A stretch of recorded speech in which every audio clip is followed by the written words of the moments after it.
No se necesitó una traición. No se necesitó una pelea. Solo hizo falta una palabra maldicha, un chisme. Y el daño fue más grande de lo que nadie imaginó. Ella no era mala. Era una mujer activa, querida, siempre presente en las reuniones. Le gustaba ayudar, opinar, y siempre tenía algo que decir. Pero había algo que aún no había rendido al Señor: su lengua. Todo comenzó con un simple comentario. Dicen que el hermano Carlos tiene problemas en su casa. No era cierto, pero sonaba interesante, y además lo dijo en confianza, con una sonrisa amable, como si fuera preocupación. Pero esa palabra llegó a oídos de alguien más, y luego de otro. Y en menos de una semana, el supuesto problema en casa ya se había convertido en infidelidad, en pecado oculto, en escándalo. La esposa de Carlos lloraba en silencio. Las hermanas comenzaron a mirarla con lástima, y el hermano confundido se preguntaba qué había pasado. Nunca hubo una prueba, solo palabras, solo murmullos. Y la mujer que lo inició todo ni siquiera sabía el daño que había causado. Para ella era solo un comentario inocente, una charla más entre hermanas, hasta que un día Carlos dejó de ir a la iglesia, su esposa también, y su hijo, que estaba sirviendo en el ministerio de jóvenes, comenzó a rebelarse, a enfriarse, a alejarse. ¿Todo por un chisme?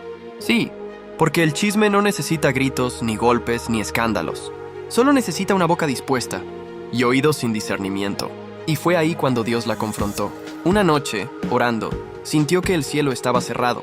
Lloraba, clamaba, pero no sentía presencia. Entonces el Espíritu Santo susurró algo a su corazón. Tus palabras hirieron más que una espada, y tú lo sabes. Se quebró, cayó de rodillas. Entendió que no todos los pecados son visibles, pero todos dejan huellas. Intentó pedir perdón, pero ya el daño estaba hecho.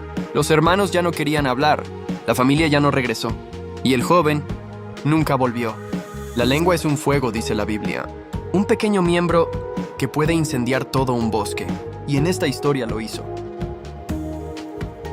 Hay mujeres que no necesitan un micrófono para predicar, ni un altar para demostrar su fe. Mujeres que predican con su ejemplo, con su servicio silencioso, con sus lágrimas escondidas. Ella era una de ellas. Nadie sabía su nombre completo. Pero todos sabían que si la iglesia abría a las 7:00, ella ya estaba ahí desde las 6:30. No para figurar, no para que la vieran, sino porque para ella servir era amar a Dios. Limpiaba, cocinaba, intercedía, animaba a otros. Pero al final del día, regresaba a casa con el corazón cansado. No cansado de servir, sino de esperar. Llevaba años orando por lo mismo, una petición que guardaba en secreto, una promesa que creía haber recibido, pero que no terminaba de cumplirse.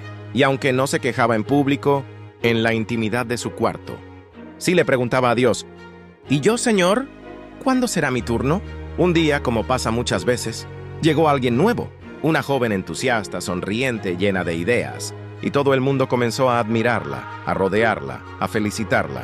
Dios comenzó a bendecirla, a abrirle puertas, a usarla de formas que la otra mujer no había vivido, a pesar de todos sus años de fidelidad.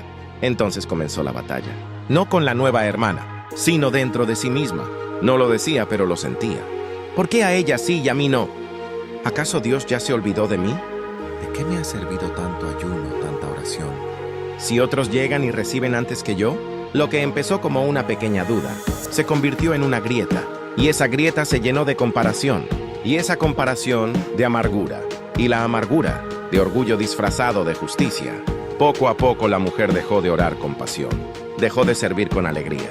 Empezó a murmurar, a criticar, a cerrarse. Ya no adoraba, solo observaba. Ya no creía, solo cuestionaba. Y mientras eso pasaba, el cielo seguía en movimiento, porque aunque ella no lo sabía, su bendición estaba más cerca que nunca.